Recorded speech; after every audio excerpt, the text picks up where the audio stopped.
Je suis toujours en direct du Grenelle du droit et je suis en compagnie de Nicolas Baudin, membre du groupe scientifique de l'intelligence artificielle de la FJE. Nicolas, bonjour. Bonjour Arnaud.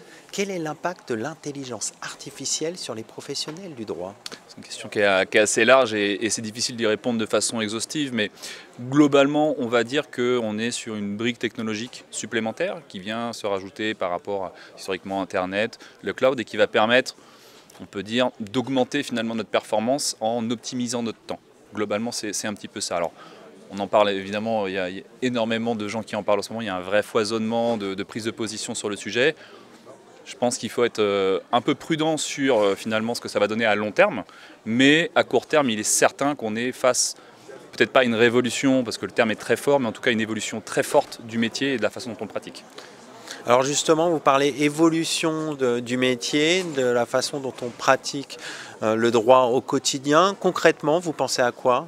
Alors concrètement, c'est finalement l'intelligence artificielle. J'aime bien poser un paradigme au terme duquel on se demande qu'est-ce qui est automatisable et qu'est-ce qui doit rester l'apanage de l'être humain. Alors, c'est relativement facile avec les limites techniques, puisqu'il y a un certain nombre de choses que l'IA ne peut pas encore faire, mais ce paradigme-là permet du coup de déléguer à l'outil, à la machine, toutes les tâches qui vont être un peu répétitives, un petit peu faciles à effectuer. On peut penser typiquement, alors un exemple que j'aime bien prendre, c'est on va dire sur une due diligence, sur un énorme pool de documents, va nous permettre de détecter rapidement quel contrat dispose ou non d'une certaine clause en termes de responsabilité ou en termes de cession. C'est un bon exemple. Ça peut être aussi un aide à la rédaction, qui est, on a tous l'angoisse de la page blanche, ça permet d'avoir finalement un premier texte ou une structure, un plan. Mais ce qui est important, et c'est là où je fais la jonction avec ce que je vous disais sur du coup, la segmentation avec les tâches qui doivent être déléguées à l'humain, c'est qu'il faut toujours garder un esprit critique vis-à-vis de ce qu'on fait et surtout vis-à-vis de l'outil. Puisqu'on est face à un outil qui est statistique, il n'y a pas, malgré le nom d'intelligence artificielle, il n'y a pas d'intelligence derrière ces outils. Donc ça doit absolument rester l'apanage du juriste et de la direction juridique. L'esprit critique et la capacité de recul par rapport aux résultats produits. Donc vigilance et de mise par rapport à ces outils. Quand on pense intelligence artificielle générative, on sait qu'elles produisent des hallucinations. Absolument. C'est d'ailleurs assez intéressant de voir que d'un point de vue évolution scientifique, c'est la première fois, ou en tout cas une des premières fois, où l'informatique produit un outil, une innovation qui n'est pas sûr. C'est-à-dire que vous prenez une calculatrice, vous avez 1 + 1 = 2, vous n'avez pas besoin de vérifier le résultat. Là, finalement, la plupart des outils disposent d'une marge d'erreur. Donc vous avez une fiabilité du résultat qui va être exprimée en pourcentage.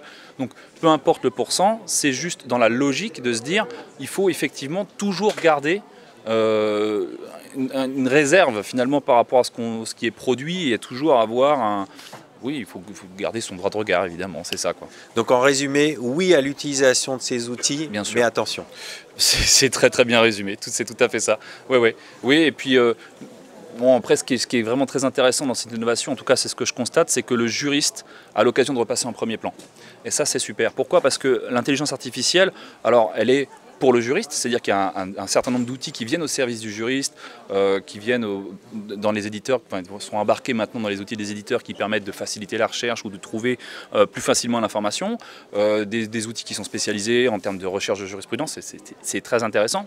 Mais il y a aussi un autre aspect, c'est que le juriste est aussi le garant de la donnée en entreprise, en tout cas, ou le DPO, enfin, de manière générale, il doit faire attention à l'intégrité de la donnée entreprise. Et du fait de cette innovation, il est en premier plan pour garantir l'IA, son utilisation dans l'entreprise. Donc ça, c'est l'IA par le juriste. Et c'est aussi une approche, je trouve, on a l'occasion de briller, quoi, et de revenir un petit peu au centre de décision. Être en quelque sorte garant de la conformité. Exactement. Et d'une éthique.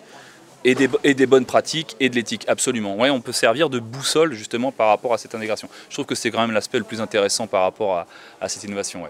On va conclure là-dessus. Merci d'être venu sur notre plateau. Merci Arnaud, merci beaucoup.